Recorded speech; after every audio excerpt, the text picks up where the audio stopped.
The heavy roar of motorcycle engines echoed through the empty gas station parking lot as the sun dipped behind the horizon, casting long shadows. 6 bikers clad in leather jackets with skull insignias circled their target, a lone black man who stood calm and composed by his car. He was refueling when the group arrived, their glares filled with hostility. "You lost, boy," the apparent leader sneered, stepping off his bike. His buddies laughed as they parked in a tight formation around the man. He didn't respond. Instead, he calmly replaced the gas pump and wiped his hands on a rag he kept in his back pocket. "Hey, he's talking to you," another biker shouted, stepping closer. "Or do you not speak English?" The man's name was David Cole, and though he didn't look it, he was a decorated Navy SEAL. His muscular build was concealed beneath a loose hoodie and jeans, his demeanor steady and unreadable. David's piercing brown eyes surveyed the scene, calculating every detail, the number of bikers, their positions, their body language. "I'm just passing through," David replied, his voice calm but firm. The leader stepped closer, the metallic glint of a chain swinging loosely from his hand. "Passing through, huh? Well, this ain't your neighborhood. And we don't take kindly to your kind thinking you can just stroll through here." David's heart rate didn't spike. Years of combat training had conditioned him to stay calm under pressure, but even so, there was a familiar sting behind the man's words. He'd faced racism before, but this situation was different. The bikers were looking for trouble, and David knew it. "Look, I don't want any problems," David said, raising his hand slightly to show he wasn't a threat. But the leader grinned, mistaking the gesture for weakness. "Too late for that," the leader said, stepping so close that David could feel his stale breath. "The Authie." Heirs chuckled and revved their bikes, creating a cacophony of noise meant to intimidate. Just as the leader raised the chain, ready to swing, David made his move. In one fluid motion, he stepped to the side, grabbing the chain mid-swing and twisting it out of the man's hand. The leader yelped in pain as David tossed the chain behind him, far out of reach. "What the leader began.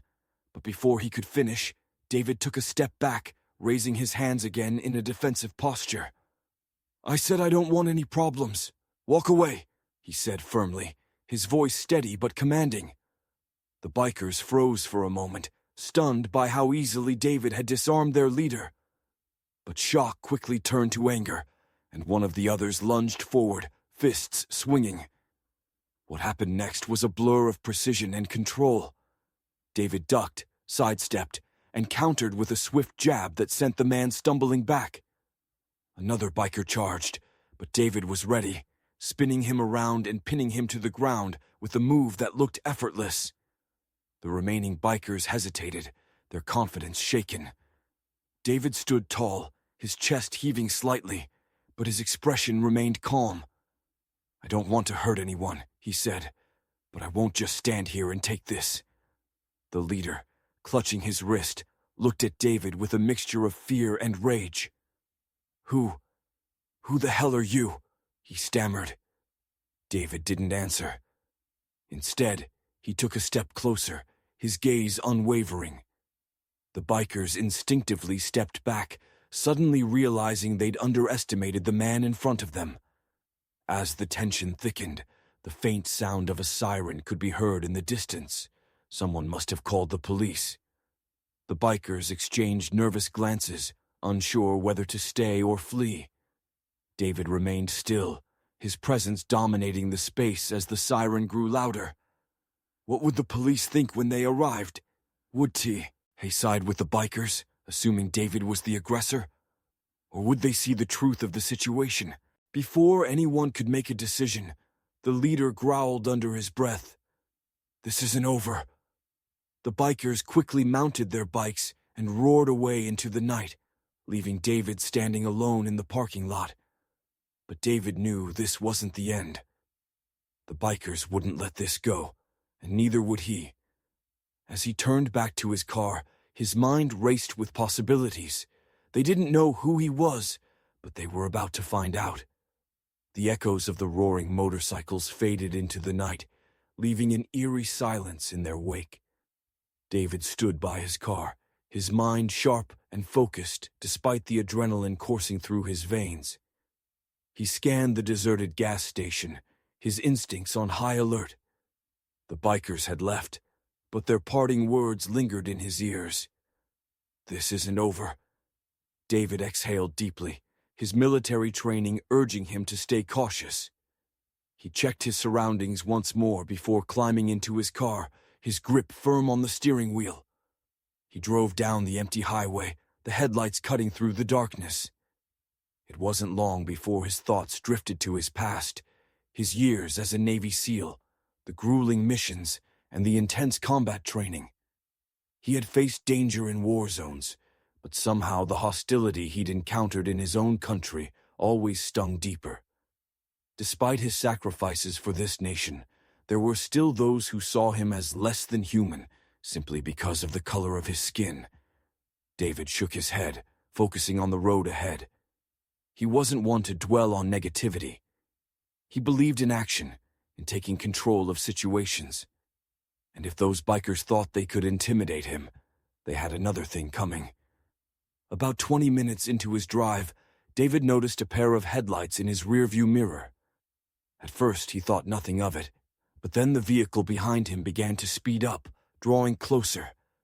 His muscles tensed as he recognized the unmistakable rumble of motorcycle engines. It was them. David's grip tightened on the wheel. He was miles from the nearest town, the road flanked by dense woods. The bikers had planned this. They'd let him think he was safe, only to follow him when he least expected it. The motorcycles flanked his car, their engines roaring like wild beasts. The leader, now wearing a helmet with a tinted visor, pulled up beside David's window and signaled for him to stop. David didn't flinch. Instead, he maintained his speed, his expression calm. The biker on the other side of the car revved his engine aggressively and swerved closer, trying to force David off the road. But David was no stranger to high-pressure situations. His mind worked quickly, analyzing his options. Suddenly, the leader pulled ahead and cut him off, forcing David to slam on the brakes. His car skidded to a stop on the gravel shoulder, the bikers surrounding him in a tight circle. David sat still for a moment, his heart steady despite the danger. He glanced at the glove compartment, where his military ID and service awards were stored. A part of him wanted to show them exactly who they were messing with, but he knew it wouldn't matter. These men didn't care about honor or service. Stepping out of the car, David kept his hands visible, his movements deliberate. The leader dismounted and removed his helmet, revealing a face twisted with anger. "You didn't think you could just walk away from this, did you?" the man snarled. The other bikers chuckled darkly, their confidence returning now that they had the upper hand, or so they thought. David didn't respond. Instead, he locked eyes with the leader, his gaze cold and unyielding. "You don't want to do this," he said simply. The leader laughed, the sound harsh and grating. "Oh, I think we do. You embarrassed us back there. Now it's time to teach you a lesson." Son, as the leader reached into his jacket, likely for a weapon, David's mind shifted into combat mode. He analyzed their positions, noting the closest threats and potential escape routes. He didn't want to fight, but if it came down to it, he was ready. The first biker lunged, and David reacted instantly. With a swift, calculated movement, he sidestepped the attack, grabbing the man's wrist and twisting it behind his back. The biker cried out in pain as David disarmed him, tossing the knife into the bushes. The others hesitated for a split second, but it was long enough for David to take control. He spun the disarmed biker around, using him as a shield as the others charged. In a matter of seconds, David had neutralized 2 more attackers, his movements precise and efficient. The leader, now visibly shaken, backed away, his hands trembling. "What the hell are you?" he muttered, his voice barely audible over the sound of labored breathing. David stepped forward, his presence commanding. "I'm a Navy SEAL," he said, his voice calm but deadly. "And you just made the biggest mistake of your life." The remaining bikers exchanged panicked glances, their bravado evaporating in an instant. The leader stammered, trying to find words, but David silenced him with a piercing glare. Just as David was about to speak, the sound of approaching sirens filled the air. The bikers froze, their faces pale. Someone had called the police, and now they were trapped. David turned to face the leader, his expression unreadable. "You're going to answer for this," he said, his voice low but firm. The sirens grew louder, the flashing lights illuminating the scene.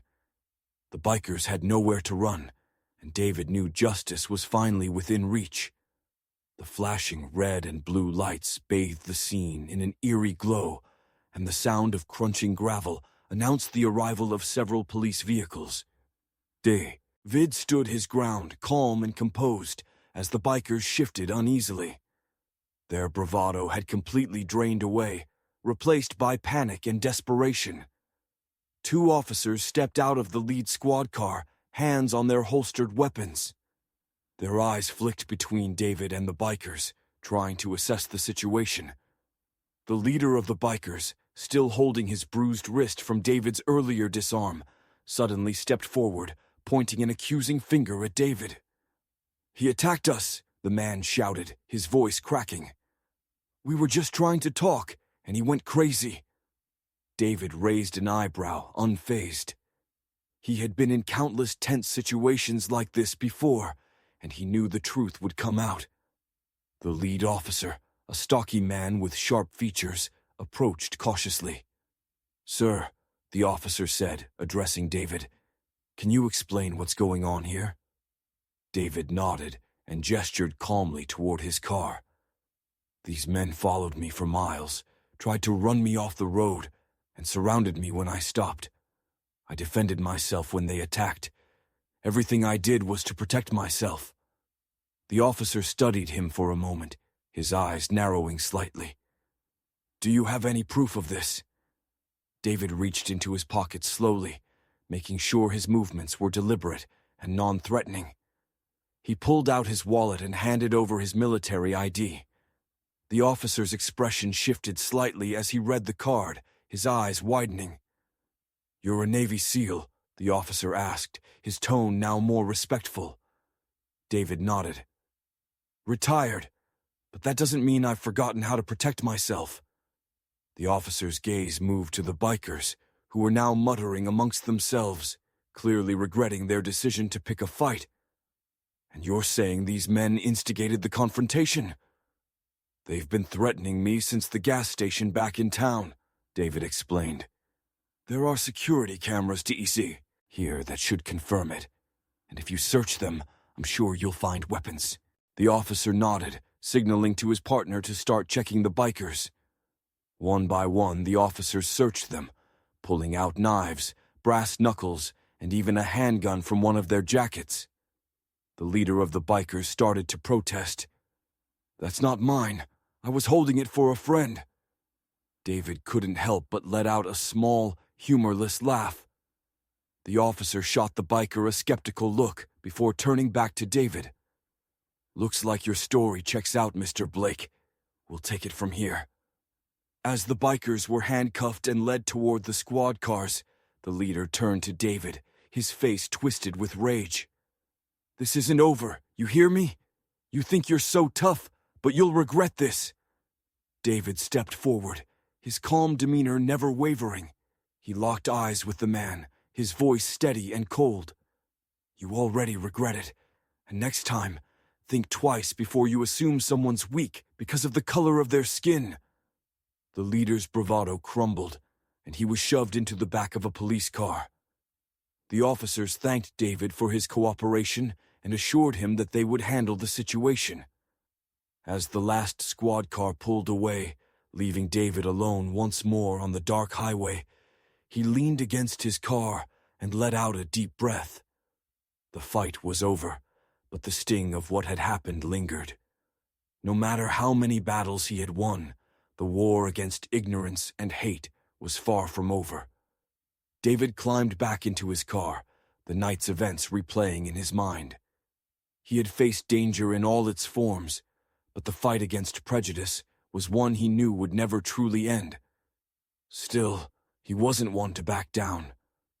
If this encounter had taught those men even the smallest lesson, then it had been worth it. As he started the engine and pulled back onto the road, a thought occurred to him. He had seen the fear in those men's eyes when they realized who they were dealing with. Perhaps that fear would plant the seed of change. But just as he began to feel a sense of closure, his phone buzzed in the cup holder. Glancing at the screen, he saw an unknown number. Hesitating for a moment, he answered. "Hello?" The voice on the other end was low and gravelly. "You don't know who you're messing with, Blake. This isn't over." David's grip tightened on the wheel. The fight wasn't over after all. David's mind raced as he listened to the ominous voice on the other end of the call. He wasn't one to be intimidated, but there was something unsettling about the sheer audacity of the threat. Whoever was calling clearly had a bone to pick, and it wasn't just some hot-headed biker spouting empty words. This was organized, deliberate. "Who is this?" David asked, his voice calm but firm. "You'll find out soon enough," the caller replied, a smug chuckle laced with malice. "You might have embarrassed us tonight, but you won't get the chance to do it again." The line went dead. David pulled over to the side of the road, his training kicking in. Every detail of the night replayed in his head. The bikers, their threats, the weapons they carried, and now, this call. He knew better than to dismiss it as idle posturing. He'd spent years learning to read people, and this wasn't a bluff. He opened his glove compartment and retrieved a small, discreet tracking device. The Navy had taught him to stay one step ahead, and he'd slipped it into the leader's jacket during the scuffle. If they planned on retaliation, he'd be ready.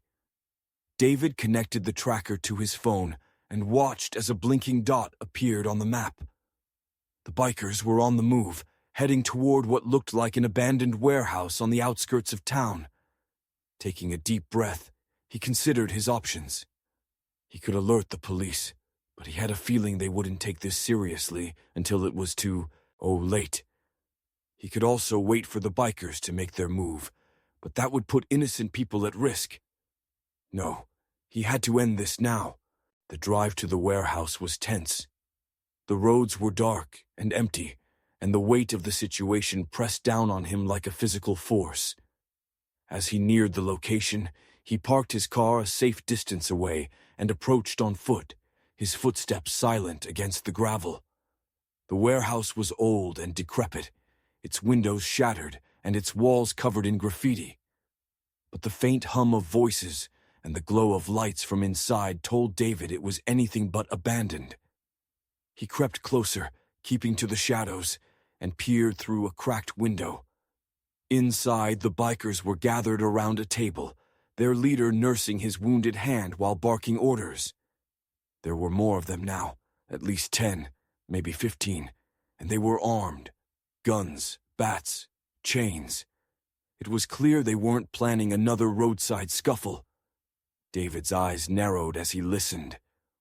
"We need to hit him where it hurts," the leader growled, slamming his fist on the table. "He thinks he's untouchable, but everyone's got a weakness." "Yeah, but how do we even find him?" one of the bikers asked. The leader smirked and pulled out a piece of paper. "Got his address right here. A friend on the force hooked me up." David's blood ran cold. They weren't just planning to come after him. They were targeting his home, his sanctuary. And if they knew where he lived, they could go after the people he cared about. He stepped back from the window, his mind racing. He couldn't let them leave this warehouse. Not with those weapons, not with that information. But he was outnumbered, and while his training gave him an edge, he wasn't invincible. He glanced around, formulating a plan. The bikers might have numbers, but they didn't have discipline. And they certainly didn't have the element of surprise. David slipped into the warehouse through a side door, moving like a shadow. The bikers were too focused on their plans. Oh, notice him. He spotted a stack of metal barrels near the entrance and an old fire extinguisher mounted on the wall. An idea began to take shape. Grabbing the fire extinguisher, he aimed it at the table and unleashed a blinding cloud of white powder. The bikers erupted into chaos, shouting and scrambling as they tried to figure out what was happening. Before they could recover, David moved. He disarmed one biker with a swift kick, sending the man's gun skidding across the floor. Another lunged at him with a chain, but David ducked and countered with a precise strike to the ribs, dropping him instantly. The leader's voice cut through the chaos. "It's him! Get him!" David turned to face the remaining bikers, his expression calm but deadly. "You should have stayed down," he said, his voice low. The room went silent for a split second before the bikers charged. The warehouse exploded into chaos as the remaining bikers rushed toward David. His heart pounded, but his mind was crystal clear. Years of training had taught him to remain calm under pressure, and this was no different from the high-stakes missions he'd faced in enemy territory. The first biker swung a bat at his head, but David sidestepped with precision, grabbing the man's arm and twisting it sharply. The bat clattered to the ground, and David delivered a swift elbow strike, sending the man crumpling to the floor. Another biker came at him with a knife, slashing wildly. David dodged the blade, his movements fluid and controlled, before disarming the attacker with a perfectly timed kick that sent the knife flying across the room. The leader barked orders from the back, trying to rally his men. "Don't just stand there! Take him down!" But the bikers hesitated, their confidence shaken as they watched David dismantle their comrades with ease. One by one, they realized they were up against someone who was far more than just a regular guy. David grabbed an old metal pipe lying on the floor and used it to deflect a chain swung by one of the larger bikers. The clang of metal echoed through the warehouse as the two struggled for dominance. David, faster and more strategic, delivered a devastating blow to the biker's knee, dropping him instantly. "You think you're tough?" the leader snarled, stepping forward with a sawed-off shotgun. He aimed it at David, his face twisted with fury. "Let's see how you handle this." David froze, his eyes narrowing as he calculated his next move. The other bikers stepped back, their confidence restored now that their leader had the upper hand. The air was thick with tension, the only sound the faint hum of the overhead lights. The leader sneered. "Not so tough now, are you?" He cocked the shotgun, the sound reverberating through the room. "Any last words?" David's lips curled into a faint smirk. "Yeah, you should have checked your six." Before the leader could react, a loud crash shattered the silence. One of the metal barrels David had positioned earlier toppled over, hitting the ground with a deafening clang. The noise startled the leader just enough for David to make his move. In one fluid motion, he lunged forward, grabbing the barrel of the shotgun and twisting it upward. The gun discharged harmlessly into the ceiling as David yanked it away and delivered a swift punch to the leader's jaw. The leader stumbled back, dazed, as David tossed the shotgun across the room. "You're done," David said, his voice calm but commanding. The remaining bikers, now fully demoralized, dropped their weapons and raised their hands in surrender. The fight was over. David took a deep breath, his adrenaline beginning to subside. He scanned the room, making sure no one was left standing.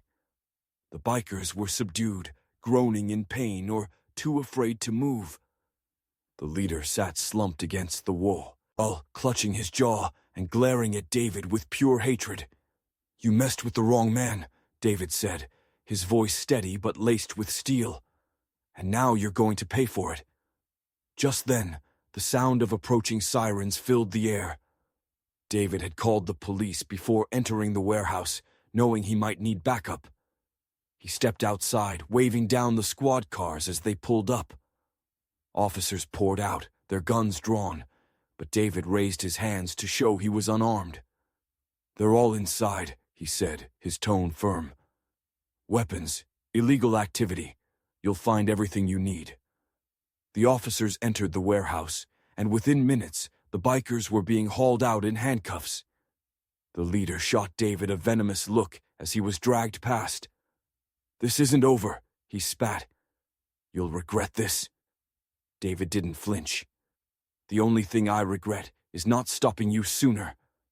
As the last of the bikers were loaded into the police cars, an officer approached David. "You handled yourself well in there. What's your story?" David simply smiled. "Let's just say I've had some training." The officer nodded, clearly impressed, and walked away. David stood there for a moment, watching as the bikers were driven away. The night had been intense, but justice had been served. As he turned to leave, his phone buzzed with a message from an unknown number. It read, "This isn't over. We're coming for you." David's jaw tightened. He knew this wasn't the end. The bikers might have been dealt with for now, but their organization ran deep. He would have to stay vigilant, ready for whatever came next. Follow, like, and share for more stories like this.